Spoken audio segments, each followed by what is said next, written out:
The Voice from the Inner World by A. Hyatt Verrill. Originally published in the July 1927 issue of Amazing Stories magazine and republished in two more magazines, the March 1939 issue of Tales of Wonder and the December 1945 issue of Collection Anticipations. It also appeared as a chapbook in 2023. Read by Darrell T. Smith II for my channel, Quasar Spectra. The Voice from the Inner World. On the 18th of October, the New York papers reported the appearance of a remarkable meteor which had been seen in mid-Pacific, and the far more startling announcement that it was feared that the amazing celestial visitor had struck and destroyed a steamship. At 11:15 last evening, read the account in the Herald, the Panama Hawaiian Line steamship Cherokee reported by radio the appearance of an immense meteor which suddenly appeared above the horizon to the southeast and which increased rapidly in size and brilliance. Within 10 minutes from the time the phenomenon was first sighted, it appeared as a huge greenish sphere of dazzling brilliance high in the sky and heading apparently directly for the Cherokee. Almost at the same time as reported by the Cherokee, several other ships, among them the miners and merchants line Vulcan and the Japanese liner Fujiyama Maru, also reported the meteorite, although they were more than 1,000 miles apart and equidistant from the position of the Cherokee. In the midst of a sentence describing the appearance of the rapidly approaching meteor, the Cherokee's wireless message came to an abrupt end, and all attempts to get into further communication with her operator failed. The other vessels reported that a scintillating flash, like an explosion, was followed by the meteor's disappearance, and it is feared that the immense aerolite may have struck the Cherokee and utterly destroyed her with all on board. As no SOS has been received, and as the ship's radio broke off with the words, "It is very close, and the sea is as bright as day. Below the immense mass of green fire are two smaller spheres of intense red. It is so near we can hear it roaring like a terrific wind. It is headed—" It is probable that the vessel, if struck, was instantly destroyed. It has been suggested, however, that it is possible that the meteor or meteors were accompanied by electrical phenomena which may have put the Cherokee's wireless apparatus out of commission and that the ship may be safe. Later editions of the press announced that no word had been received from the Cherokee, that other ships had reported the meteor, and that two of these had radioed that the aerolite, instead of exploding, had been seen to continue on its way and gradually disappear beyond the horizon. These reports somewhat allayed the fears that the Cherokee had been struck by the meteor, and prominent scientists expressed the opinion that the supposed explosion had been merely an optical illusion caused by its passage through some dense or cloudy layer of air. They also quoted numerous cases of immense meteors having been seen by observers over immense distances, and declared their belief that the aerolite had not reached the Earth, but had merely passed through the outer atmosphere. When asked regarding the possibility of the meteor having affected the ship's wireless apparatus, experts stated that such might have been the case, although hitherto severe electrical disturbances had never been associated with the passage of meteors. Moreover, they declared that even if the wireless had been injured, it could have been repaired in a few hours, and that they could not explain the continued silence of the Cherokee. Word also came from Panama that the naval commandant at Balboa had dispatched a destroyer to search for the Cherokee, or any survivors of the catastrophe if the ship had been destroyed. A few hours later, dispatches were received from various points in Central and South America, reporting the meteor of the previous night. All of these agreed that the fiery mass had swept across the heavens in a wide arc and had vanished in the east beyond the summits of the Andes. It was, therefore, fairly certain that the Chiriqui had not been struck by the meteor, and in a few days the incident was completely forgotten by the public at large. But when, 10 days later, the warship reported that no sign of the missing ship could be found, and the officials of the Panama-Hawaiian line admitted that the Chiriqui was 4 days overdue, interest was again aroused. Then came the startling news, featured in screaming headlines, that the meteor or its twin had been again reported by various ships in the Pacific, and that the USS McCracken, which had been scouring the seas for traces of the missing Chiriqui, had sent in a detailed report of the meteor's appearance, and that her wireless had gone dead, exactly as had that of the Chiriqui. And when, after every effort, no communication could be established with the war vessel, and when 2 weeks had elapsed without word from her, it was generally conceded that both ships had been destroyed by the amazing celestial visitor. For a time, the double catastrophe filled the papers to the exclusion of nearly everything else, and such everyday features as scandals and murder trials were crowded to the back pages of the dailies to make room for long articles on meteors and missing ships and interviews with scientists. But as no more meteors appeared, and as no more ships vanished, the subject gradually lost interest and was no longer news.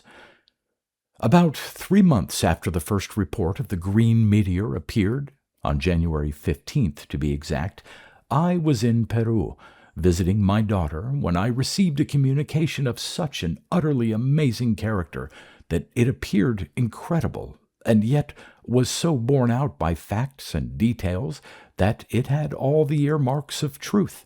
So astounding was this communication that, despite the fact that it will unquestionably be scoffed at by the public, I feel that it should be given to the world. As soon as I had received the story, I hurried with it to the American minister in Lima and related all that I had heard. He agreed with me that the authorities at Washington should be acquainted with the matter at once, and together we devoted many hours to coding the story which was cabled in the secret cipher of the State Department. The officials, however, were inclined to regard the matter as a hoax, and, as far as I am aware, no steps have yet been taken to follow out the suggestions contained in the communication which I received, and thus save humanity from a terrible fate.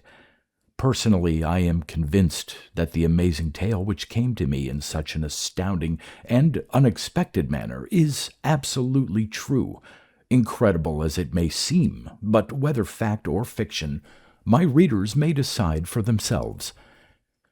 My son-in-law was intensely interested in radio and devoted all of his spare time to devising and constructing receiving sets, and in his home, in the delightful residential suburb of Miraflores, were a number of receiving sets of both conventional and original design.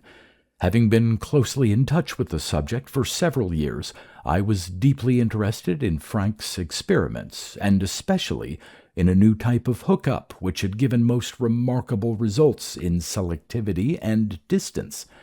Practically every broadcasting station in America, and many in Europe, had been logged by the little set, and on several occasions faint signals had been heard which, although recognizable as English, evidently emanated from a most remote station.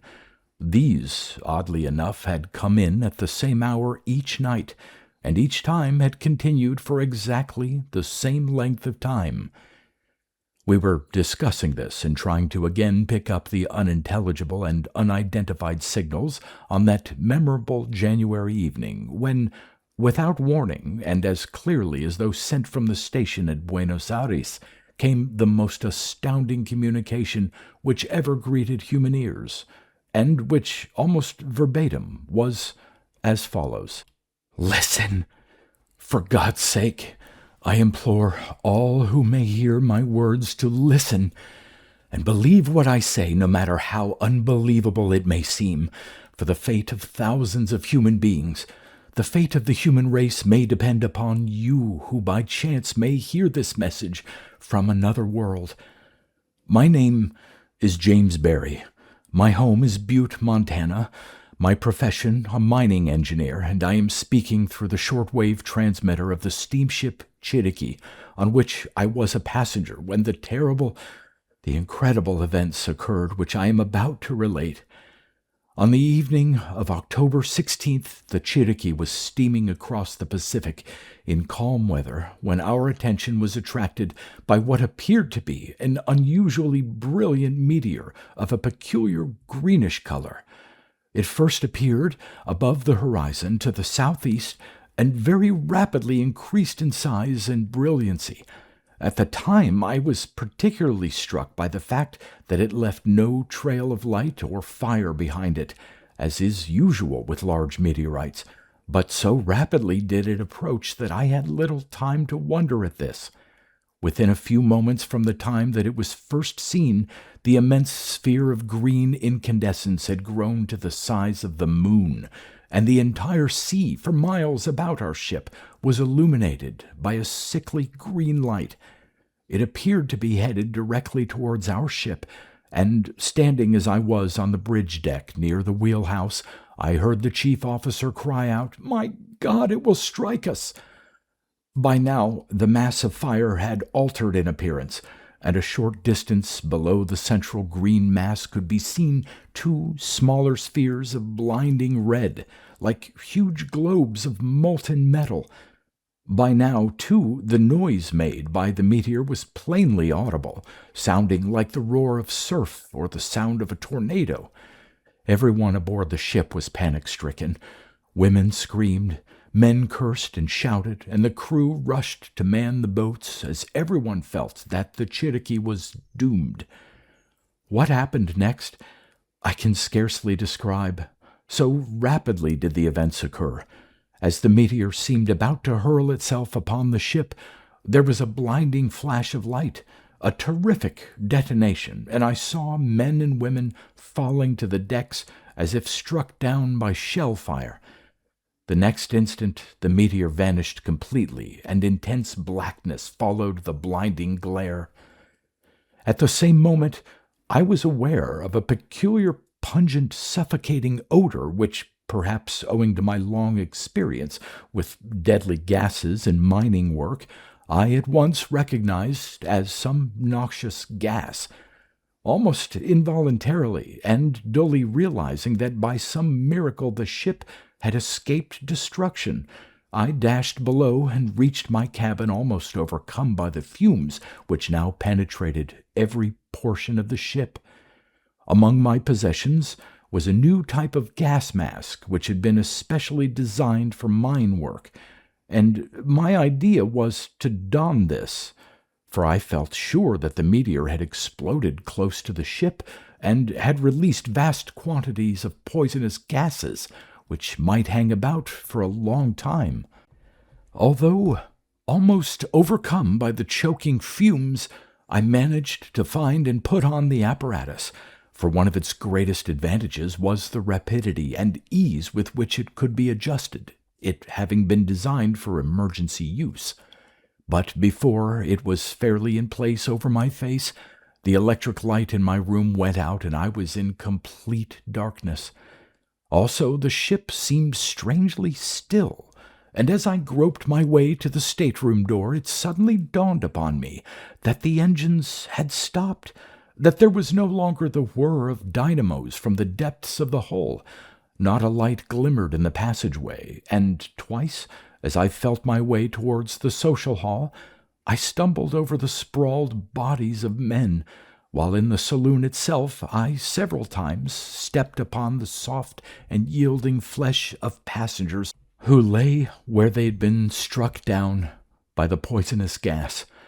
In all probability, I thought, I was the sole survivor aboard the ship, unless some of the firemen and engineers survived, and I wondered how I would manage to escape if the vessel should be sighted by some other ship, or if it should be my gruesome task to search the Cherokee from stem to stern, drag the bodies of the dead to the deck and cast them into the sea, and remain, perhaps for weeks, alone upon the ship until rescued by some passing vessel.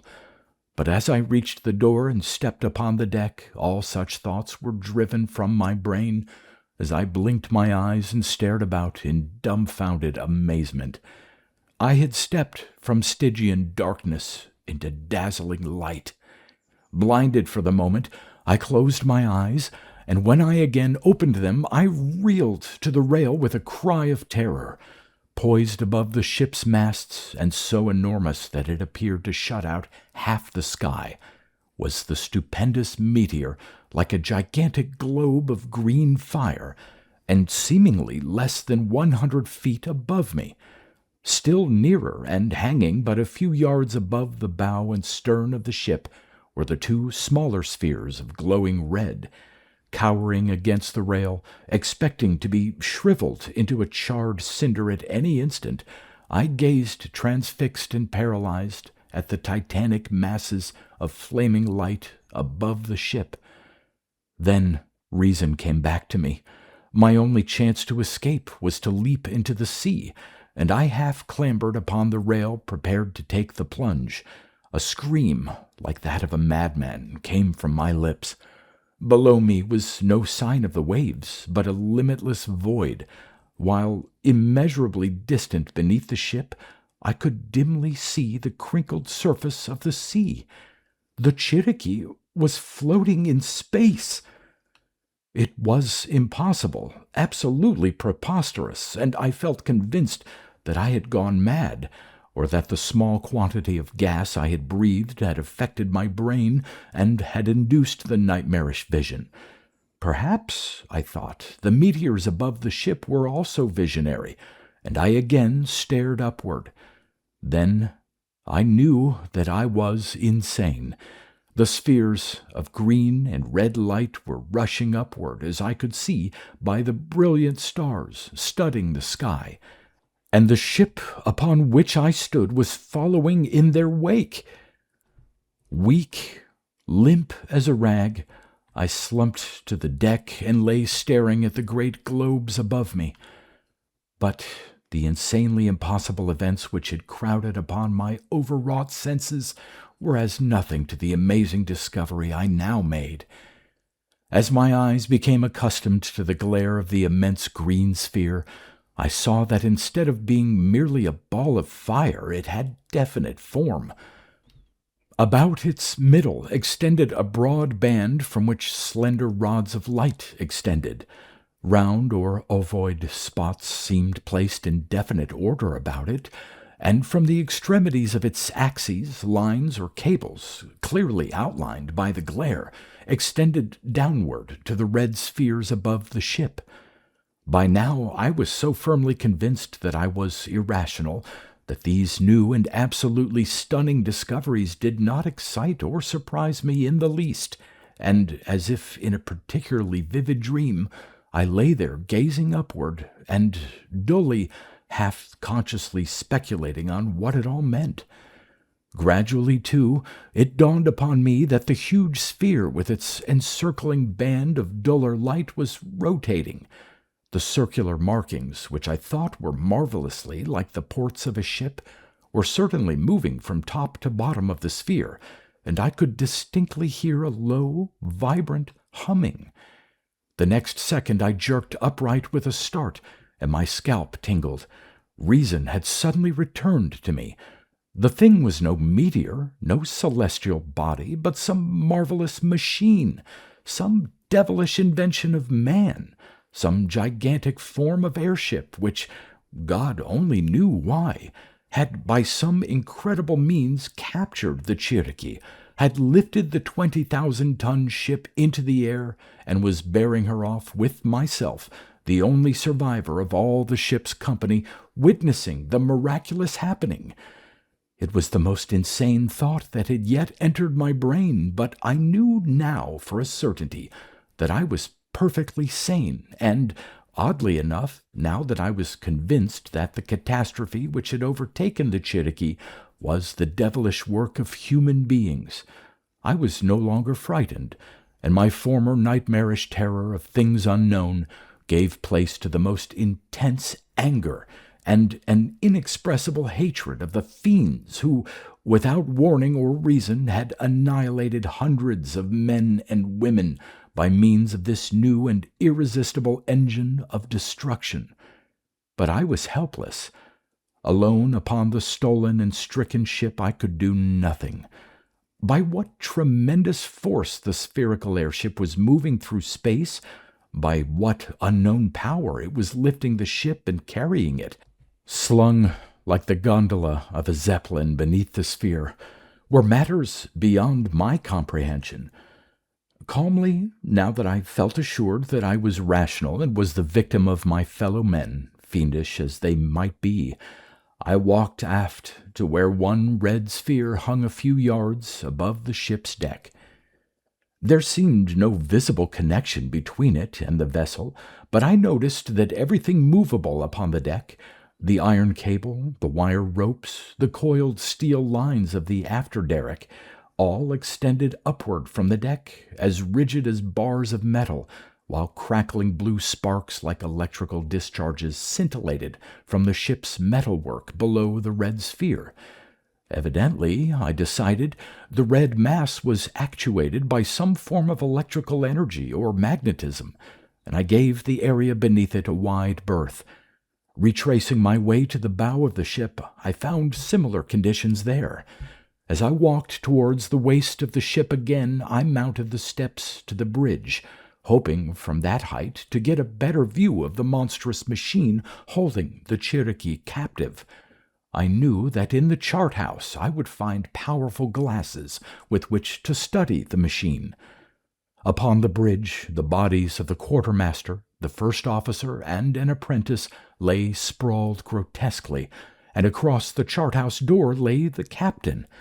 Reaching down, I lifted him by the shoulders to move him to one side, and to my amazement I discovered that he was not dead. His heartbeat, his pulse, though slow and faint, was plain. He was breathing, and his face, still ruddy, was that of a sleeping man rather than that of a corpse. A wild thought rushed through my brain, and hastily I rushed to the other bodies. There was no doubt of it. All were alive and merely unconscious. The gas had struck them down, but had not killed them, and it came to me as a surprise, though I should long before have realized it, that the fumes had been purposely discharged by the beings who had captured the vessel. Possibly, I mentally decided, they had made a mistake and had failed in their intention to destroy the persons upon the ship. Or, again, was it not possible that they had intentionally rendered the ship's company unconscious and had not intended to destroy their lives? Forgetting my original purpose in visiting the bridge, I worked feverishly to resuscitate the captain, but all to no purpose. Many gases, I knew, would render a man unconscious without actually injuring him, and I was also aware that when under the influence of some of these, the victims could not be revived until the definite period of the gas's effect had passed.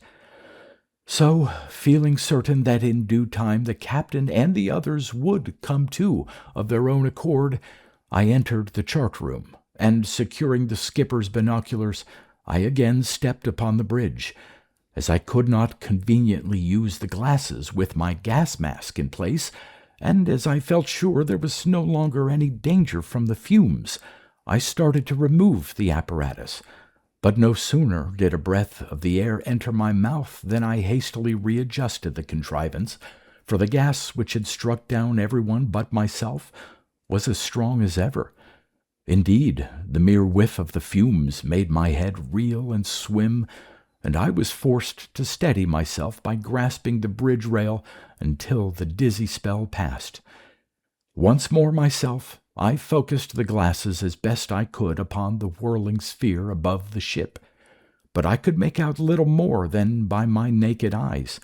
The band about the center or equator of the globular thing was, I could now see, divided into segments, each of which bore a round, slightly convex, eye-like object, from the centers of which extended slender rods which vibrated with incalculable speed. Indeed, the whole affair reminded me of the glass models of protozoans which I had seen in the American Museum of Natural History. These minute marine organisms, I knew, moved with great rapidity by means of vibrating hair-like appendages or cilia, and I wondered if the enormous spherical machine at which I was gazing might not move through space in a similar manner, by means of vibrating rods moving with such incredible speed that, slender as they were, they produced enormous propulsive power. Also, I could now see that the two extremities of the sphere, or as I may better express it, the axes, were equipped with projecting bosses or shafts to which the cables supporting the red spheres were attached. And as I peered through the glasses at the thing, the huge green sphere, which had been hitherto traveling on an even keel, or, in other words, with the central band vertical, now shifted its position, and one end swung sharply upward, throwing the band about the center at an acute angle. Involuntarily I grasped the rail of the bridge, expecting to be thrown from my feet by the abrupt uptilting of the ship. But to my utter amazement the Cherokee remained on an even plane, and I then saw that as the sphere tilted, the cable at the uppermost axis ran rapidly out, so that the two red spheres, which evidently supported the captive ship, remained in their original relative horizontal position. No sign of life was visible upon the machine above me, and I surmised that whoever might be handling the thing was within the sphere. Wondering how high we had risen above the sea, I stepped to the starboard end of the bridge and glanced down, and an involuntary exclamation escaped my lips. Far beneath the ship, and clearly visible through the captain's glasses, was land. I could distinguish the white line marking surf breaking on a rocky shore, and ahead I could make out the cloud-topped, serried summits of a mighty range of mountains. Not until then did I realize that the terrific speed at which the machine and captive vessel were traveling. I had been subconsciously aware that a gale had been blowing, but I had not stopped to realize that this was no ordinary wind, but was the rush of air caused by the rapidity of motion. But as I peered at the mountains through the binoculars and saw the distant surface of the earth whizzing backward far beneath the Cherokee's keel, I knew that we were hurtling onward with the speed of the fastest scout airplane. Even as I gazed, the mountains seemed to rush towards me until, in a few minutes after I had first seen them, they appeared almost directly under the ship. Then the gigantic machine above me suddenly altered its course. It veered sharply to one side and swept along the range of summits far beneath.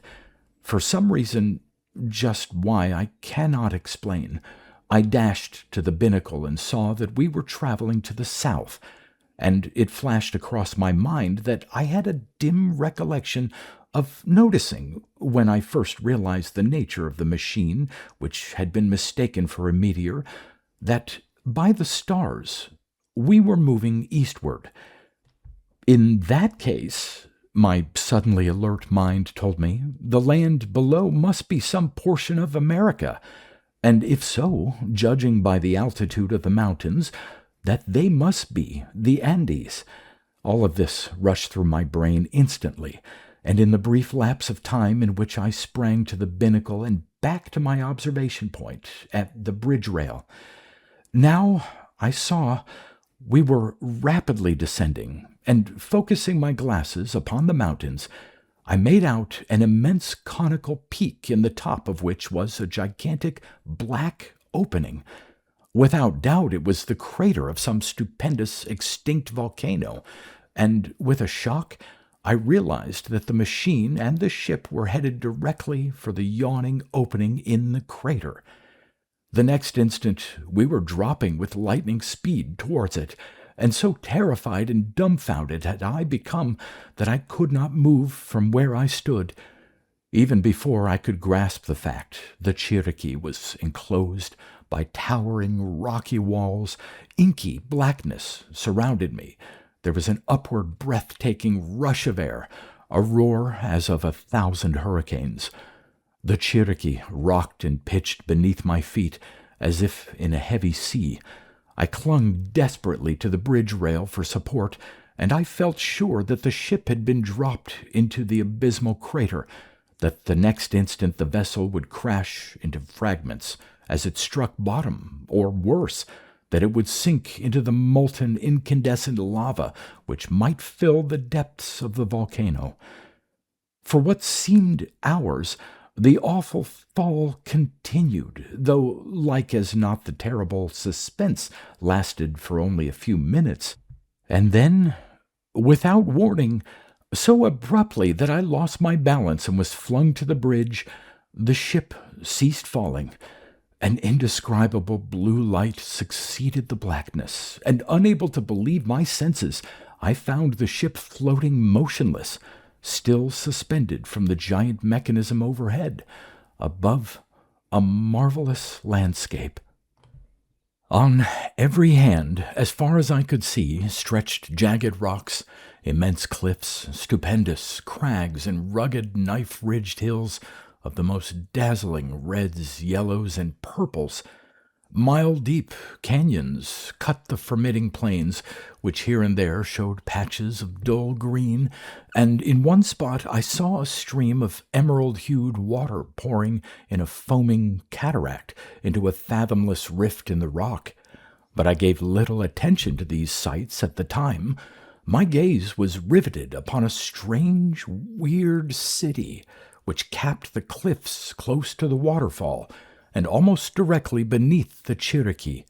Slowly we were dropping towards it, and I could see that the buildings, which at first sight had appeared of immense height and tower-like form, were in reality gigantic basaltic columns, capped with superimposed edifices of gleaming yellow. The next second the glasses dropped from my shaking, nerveless hands. Gathered on an open space of greenish plain were hundreds of human beings. But were they human? In form and features, as nearly as I could judge at that distance, they were human, but in color they were scarlet, and surmounting the head and extending along the arms to the elbows on every individual was a whitish, membranous frill, which at first sight reminded me of an Indian's war bonnet.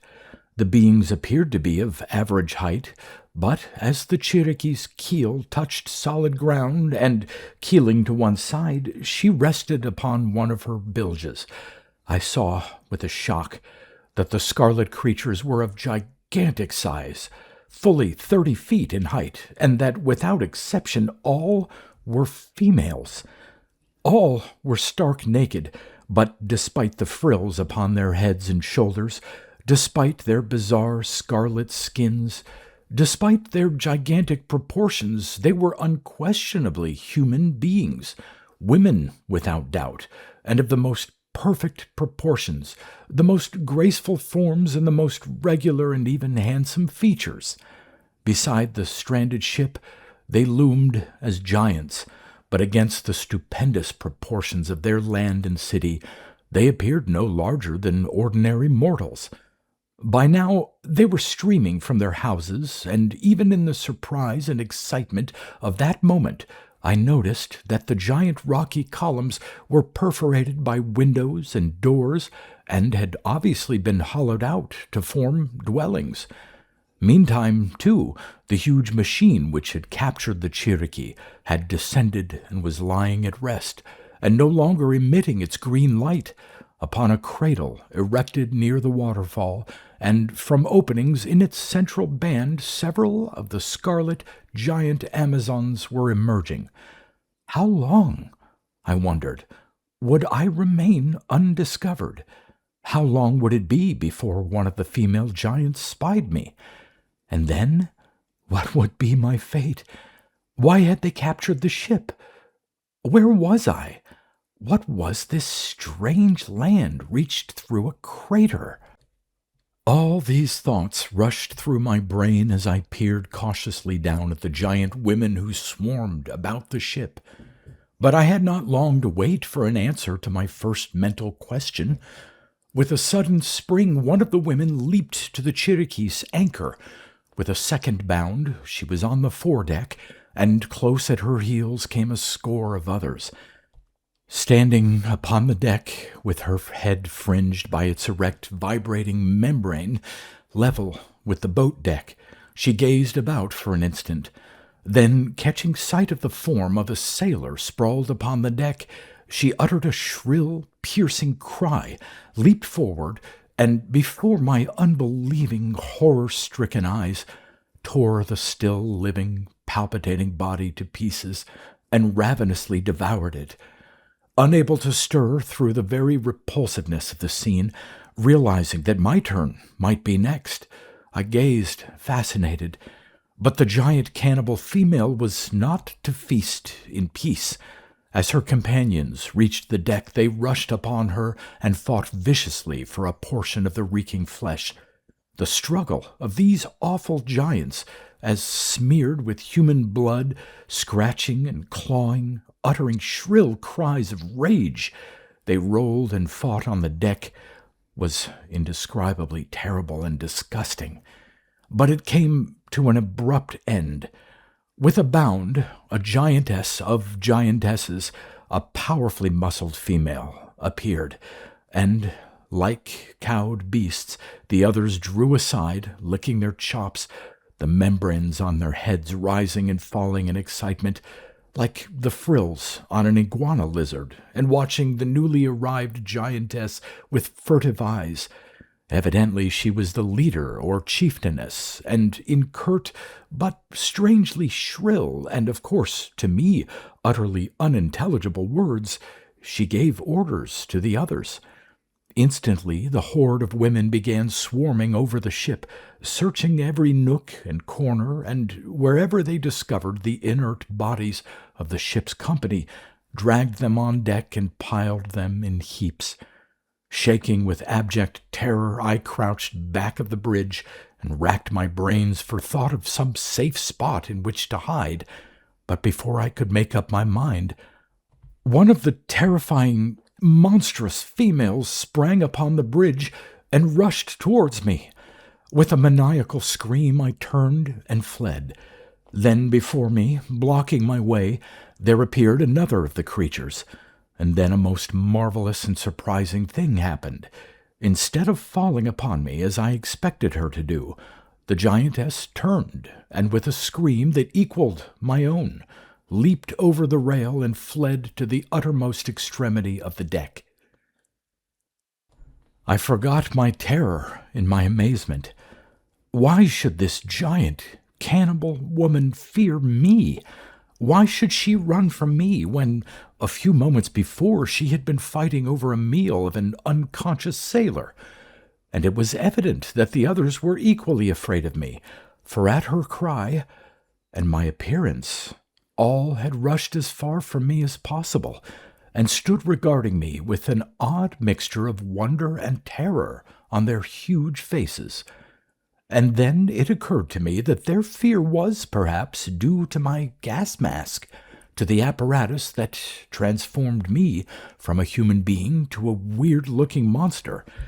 At any rate, I was evidently safe from molestation for the time being, and thanking my lucky stars that I had on the mask, I descended from the bridge, the giantesses retreating as I advanced.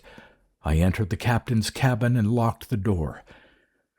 Here I breathed more freely, for even if the women overcame their fear of me and attempted to capture me, the steel doors and walls of the cabin would be impregnable defenses. Moreover, upon the wall above the bunk was a rifle. In a drawer of the dresser was a loaded revolver, and a short search revealed a plentiful supply of cartridges.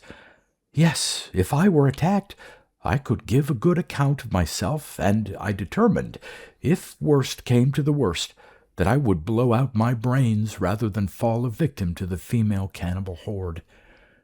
Dully, through the thick walls of the cabin, I could hear the sounds of the women on the deck, but I had no desire to witness what was going on, and seated upon the captain's chair, I thought over the events which had transpired during the past few hours, and tried to find a reasonable solution to the incredible happenings. That I was within the earth seemed certain, though utterly fantastic. But who the giant women were, why they had captured the Cherokee, or by what unknown tremendous power their marvelous airship was operated, were all utterly beyond my comprehension. But I must hurry on and relate the more important matters, for my time is limited, and the important thing is to let the world know how the human race may be saved from the terrible fate which has befallen me and all those upon the Cherokee, and upon the destroyer McCracken, for that vessel too has fallen a victim to these horrible cannibalistic giantesses here within the center of the earth. Hunger and thirst drove me at last from my refuge in the captain's cabin, and, armed with the loaded rifle and revolver, I cautiously peered out and stepped upon the deck. Only one woman was in sight, and instantly, at sight of me, she fled away. Not a body of the hundreds of men and women aboard the ship was visible, and feeling relieved that I was for a time safe, I stepped to the ship's rail and peered over. Scores of the women were carrying the inert forms of the unconscious men and women towards the nearby city. Stealthily, I hurried below in search of food and drink. Fears assailed me that the women had, in all probability, preceded me and carried off everything edible. But I need not have worried about food. I was yet to learn the horrible truth and the gruesome habits of these red giantesses. The saloon, the corridors, the staterooms, everything had been searched, and every person upon the vessel removed. In the pantry I found an abundance of food, and quickly satisfied my hunger and thirst. I pondered on my next move. The skipper's cabin seemed my safest refuge. I placed a supply of provisions within it, and locked myself in the little room again. For several days nothing of great importance occurred. I say days, but there are no days in this terrible place. There is no sun, no moon, no stars, and no darkness. The whole place is illuminated by a brilliant greenish light that issues from a distant mountain range, and which seems to be of the same character as that which emanated from the spherical air machine. Fortunately, I had presence of mind enough to keep my watch going, as well as the captain's chronometer, for otherwise I would have had no knowledge of the passage of time.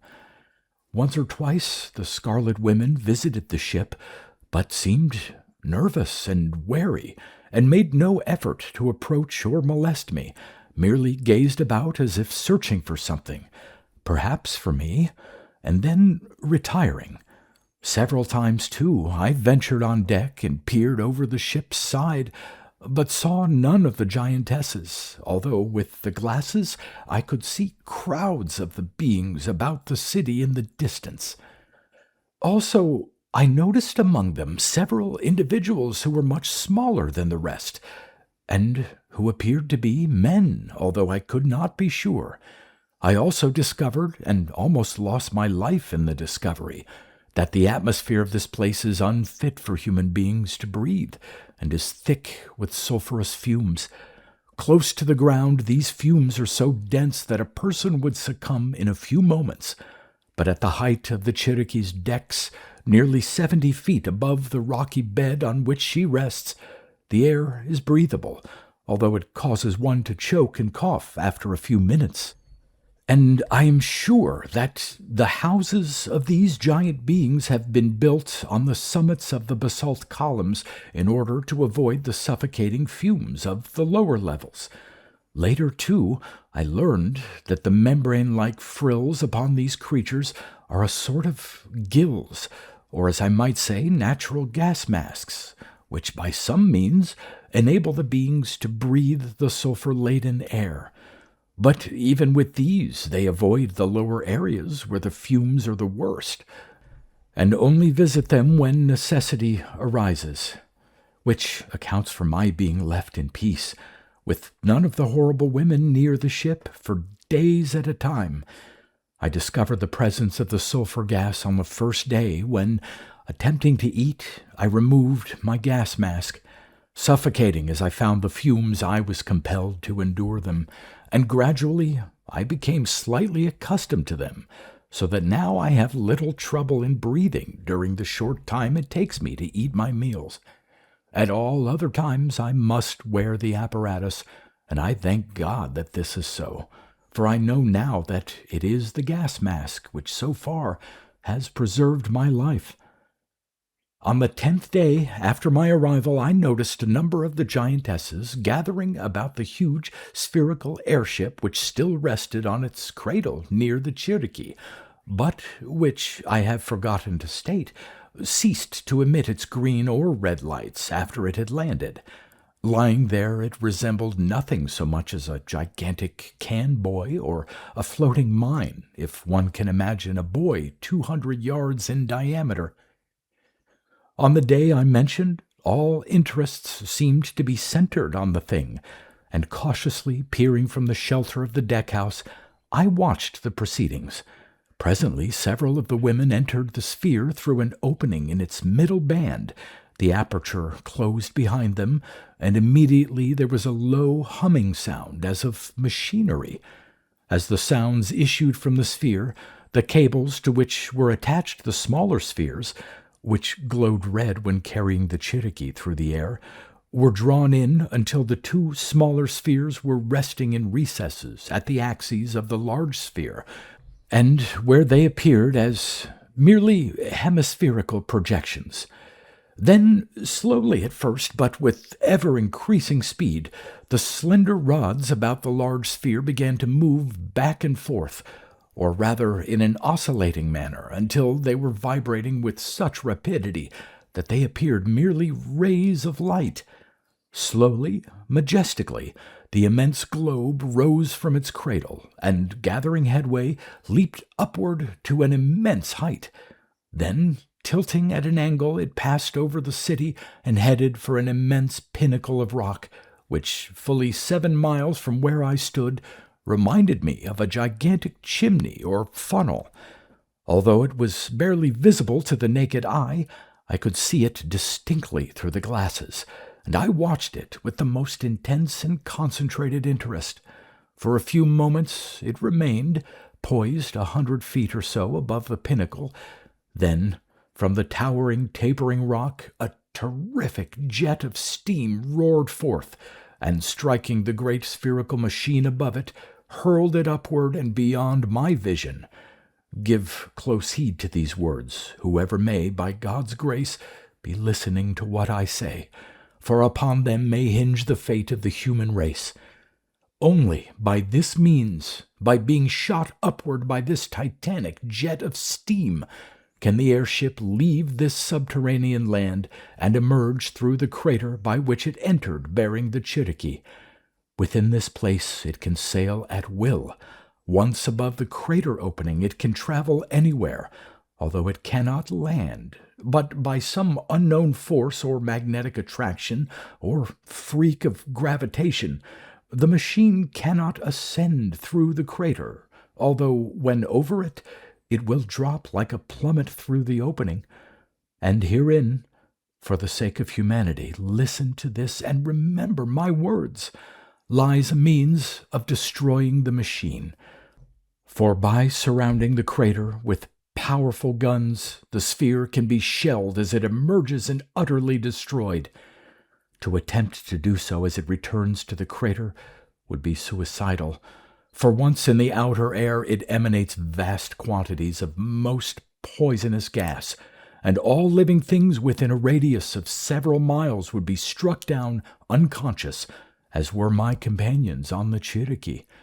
Even if gas masks were worn, it would be most difficult to destroy the machine as it descended, for it travels with incredible speed in its descent, and, moreover, the terrible creatures who manned the thing would see that enemies lurked near and would find some means of destroying them, or, by the mysterious magnet force they control, would draw even the heaviest cannon to the machine as an ordinary magnet draws needles or iron filings. So, if the thing is to be destroyed, it must be done as the machine emerges from the crater. Would to God that I could tell where the crater is, but beyond feeling sure it is at the summit of an Andean peak, I have no means of locating it. But I was telling of what occurred on that 10th day when the spherical airship was projected from my sight by the blast of steam. As the machine vanished, the women who had watched its departure returned to their city, and I swept the landscape with my glasses, wondering at the bleak, terrible scenery and bizarre colors. As I focused the binoculars upon a level plateau, perhaps a mile from where the Cherokee rested, I gasped in surprise. Clearly defined lay the remnants of what had once been a steamship. Had I given the matter thought, I might have known that the Cherokee was not the first vessel to have fallen a victim to these awful beings, but the sight of another ship's skeleton came to me as a terrific shock. As nearly as I could judge, the vessel had been dismantled, for only the great steel frame remained, with the mighty boilers and other portions of the ship scattered about, and gruesomely like some mammoth creature lying disemboweled upon the earth. I was consumed with a mad desire to visit that pathetic wreck, but I knew not to what dangers I would be exposed once I left the security of my ship. Not a being was in sight, however, and carefully I studied the land, visually measuring the relative distances between myself and the wreck, and between the city and the route I must traverse.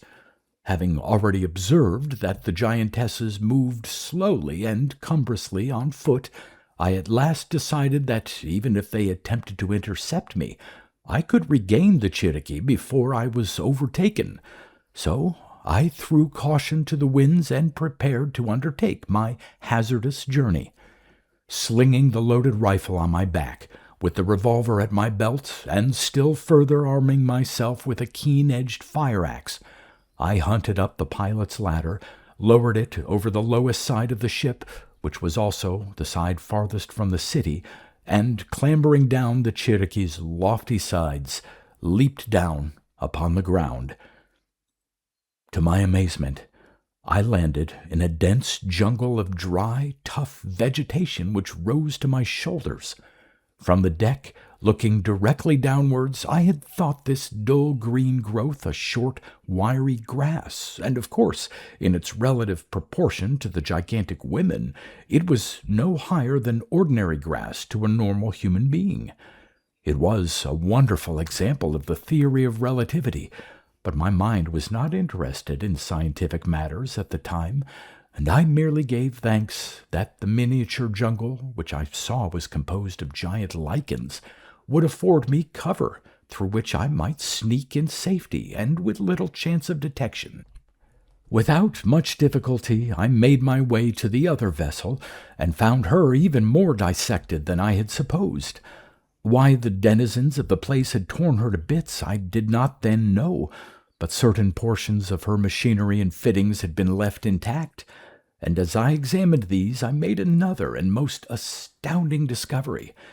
Deeply engraved upon a brass plate was the ship's name, USS Cyclops. For a space I stood staring, scarcely able to believe my eyes. Here, then, was the solution to that mystery of the sea, the disappearance of the collier, as laden with manganese. She vanished without word or trace when off the Barbados during the World War. No doubt, I thought, many a mystery of the sea had been caused by the damnable work of these beings with their infernal machine. But why? For what reason did they capture ships? Why did they carry off the unconscious persons upon the vessels? And why did they tear the vessels apart? It was all a mystery which, in all its horrible, gruesome, ghoulish details, I was soon to solve. There was nothing more to be learned from the remains of the Cyclops, and in safety I returned to the Cherokee to find, to my surprise and terror, that a gang of the monstrous females had boarded the ship in my absence and were stripping her of everything. But as they caught sight of me, all threw down whatever they had, fled precipitately, leaving me once more in undisputed possession of the ship. I was relieved at this, for it was obvious that I had no need to fear the creatures. By now, too, I had formulated a theory to account for this strange dread of a being who was a puny, miserable thing compared to them. Unquestionably, my gas mask rendered me a most grotesque and unknown creature in their eyes. My remaining alive and active while all others upon the ship had succumbed to the noxious gas had probably caused them to think that I was a supernatural being.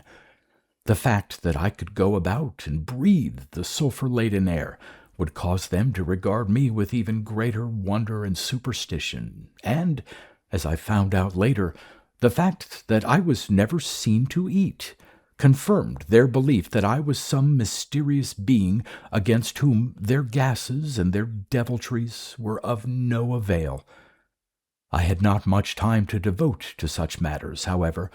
Soon after regaining the Cherokee, I heard excited cries from the land, and looking over the ship's rails, I found an immense crowd had gathered near the empty cradle of the airship, and that all were gazing upward. Following their example, I stared into the greenish void and instantly understood. Descending rapidly towards the plain came the great sphere, and suspended below it was the hull of another captive ship. And as I focused my glasses upon this, I rubbed my eyes and gaped. The dull gray color, the lines, the raking funnels, the barbettes and gun muzzles left no room for doubt. Incredible as it seemed, the captive vessel was a warship. What hope, then, had my fellow men upon earth? What chance was there if these giant creatures could send forth their flaming machine and, by it, capture the fastest, most powerful war vessels, all within the space of a few hours? Rapidly the machine and its burden approached, and presently descended gently, dropping the war vessel close to the Cherokee. My worst fears were confirmed.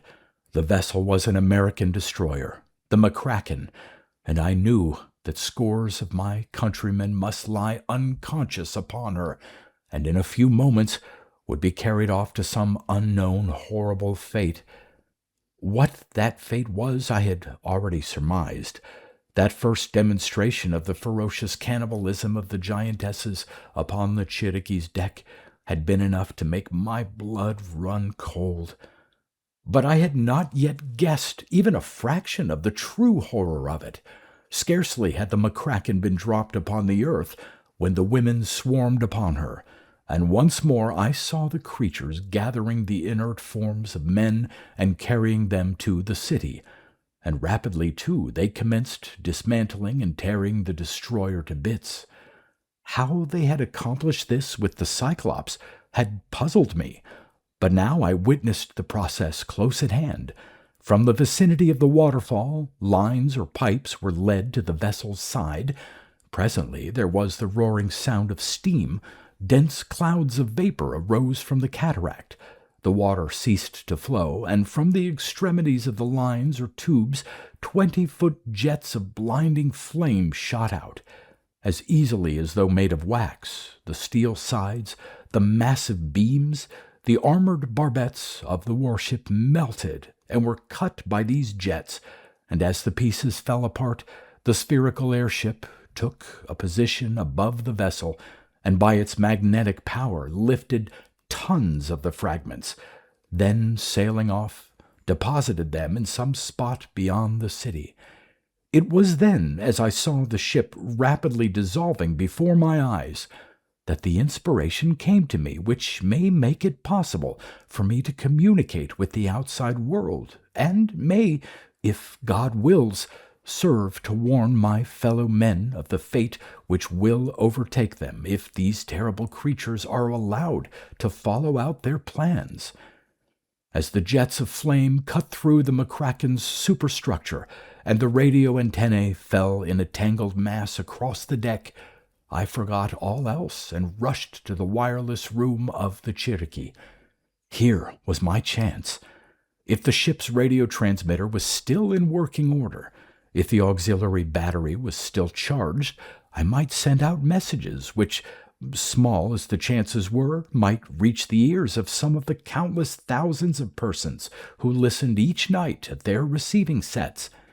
I trembled with fear that I would find the transmitter injured or dismantled. I shook with dread that the battery might be dead. I felt faint with apprehension that the message, if sent, might never penetrate the sulfur-laden atmosphere or might never reach the outer world. And I realized, with a sickening sinking of my heart, that even if heard, my communication might be regarded as a hoax, and no attention would be given it. But I would do my best. The radio set had not been molested. Everything was in working order, and I set myself the task of transmitting my story each night at the same hour, repeating it over and over again until the storage batteries are exhausted. For to get up steam and start the dynamos is beyond my powers. Had I knowledge of Morse, I would send my story by that code, but I have not, and so I must cease. For the love of your race and of your dear ones, listen, I beseech you, until I can resume. Here the message broke off abruptly, and Frank and I sat staring at each other, fearing to speak lest we might interrupt or miss the words which might come, and listening with straining ears at the headsets. For an hour we sat there, and then, once more, the voice spoke. The doom that I feared is approaching. I have been here for 3 months, and this will, I know, be my final message. Oh, that I could only be sure that someone has heard my words, that my fate has not been in vain, but has served to warn my fellow beings. But I must hurry on. I have learned everything of importance. I have watched, studied, and have even learned to understand much of the language of these beings. I found that there were men. They are puny beings compared to the women, though 10-foot giants compared to normal men, and they are cowed, abject, mere slaves of the females. Only enough male children are permitted to survive to propagate the race. All others are killed. As they reach manhood, only those males of superintelligence, strength, and virility are permitted to live. The others are destroyed, and, yes, horrible as it sounds, their bodies, like those of the murdered infants and of the aged, sick, or infirm, are devoured. And as fast as the males attain middle age, their lives are forfeited. Long ago, these beings subsisted upon the few wild creatures which roamed their land, but long ago all these were exhausted, and human flesh became the only meat. There is no vegetable food, and for a time the sacrificed surplus males and the aged provided food for the race. But gradually the male births decreased, female children preponderated, and with the increased population resulting, the males were too few to nourish the others. Then, through what damnable accident or design I do not know, the creatures went forth in their airship and discovered the teeming millions of human beings on Earth. But the bulk of humanity was and still is safe from them, at least until new means of attacking mankind are devised, for the globular airship cannot approach the land. The very power it uses to lift the greatest steamships and carry them off draws the machine to the earth and holds it fast. But above water, which acts as an insulator apparently, the apparatus can operate at will. and they have a twofold purpose in capturing ships. All the available metal in this land was exhausted in constructing two of the spherical machines. One of these never returned from its first trip, and only the one remains. To construct more, these giant women plan to use the metal salvaged from captured ships until a vast fleet of the infernal things is ready to go forth and wipe the seas clean of ships and human beings. And the bodies of the men and women struck down by the gas are to serve as food for these demons in human form. This is the most horrible, blood-curdling thing of all. Rendered unconscious by the gas, the victims remain in a state of suspended animation indefinitely, exactly as do grubs, spiders, and insects when stung by certain species of wasps and placed in their nests to provide food for their young. Stacked in great storage vaults, these breathing, living, but paralyzed human beings are kept, and as needed are taken out. Already they have a supply on hand sufficient to last them for over a year. Some of the Cyclops company are still preserved. There are over 300 from the Cherokee, hundreds from other ships, and the entire crew of the McCracken.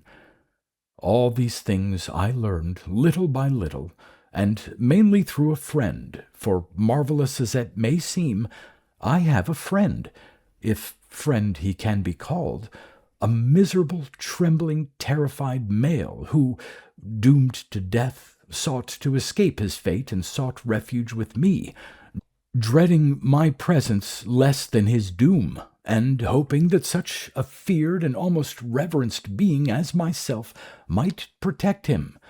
For 2 months he has been my companion, but he cannot eat anything but meat, and the supply of meat upon the ship is getting low, and sooner or later he must succumb. And the women, maddened at his escape from their clutches, though not yet daring to approach too closely to me, are getting bolder. Some time, at some unguarded moment, they will find the poor fellow alone and will fall upon him. And in his terror, in an effort to buy his life, he will, I know, reveal to them that I am but an ordinary mortal, a man who eats and drinks and who survived the gas by mechanical and not supernatural means. But I will not be taken alive by these fearful female cannibals. When the time comes, as I know it will blow my brains out, and though they may devour my body, they will not rend me alive. No more ships have been brought in here since the McCracken was captured, but this I know is due to the fact that all the energies of these creatures are being devoted to building additional air machines. This work goes on in a vast cavern beyond the city where tremendous forces, furnaces with heat beyond human conception, and machines of which we know nothing, are controlled by the internal steam, the radiant energy, and the magnetic powers of the Earth's core.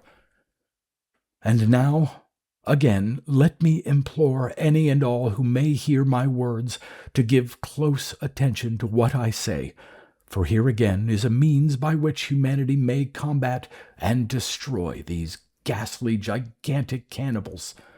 The spherical air machines are helpless from above. Their magnetic or electrical forces extend only downwards. The gases they throw out are heavier than air and descend but cannot ascend, and by means of swift planes, huge bombs, and machine guns, the things can be easily destroyed. And they cannot travel without throwing off the dazzling green light. Only when motionless are they dark, and so they will offer easy marks and can be readily detected.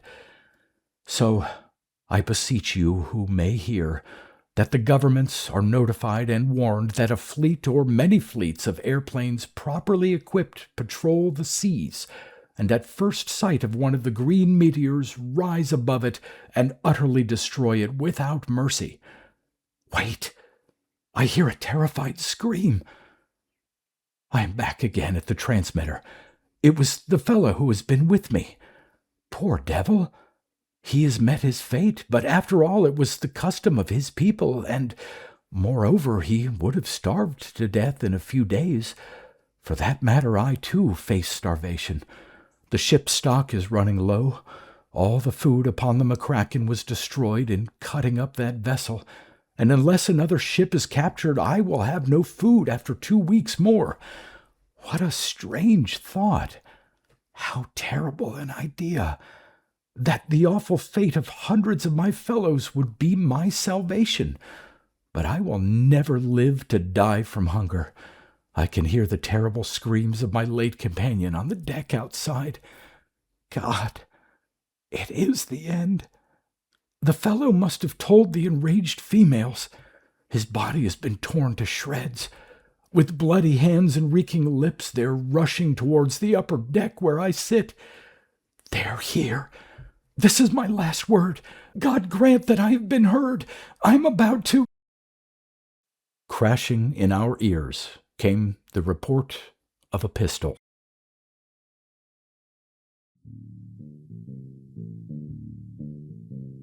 You've been listening to pre-1990s speculative fiction readings with a highlight on science fiction by Darrell T. Smith II.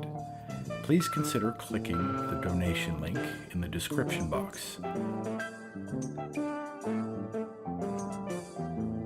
Thank you so much for your time and your imagination.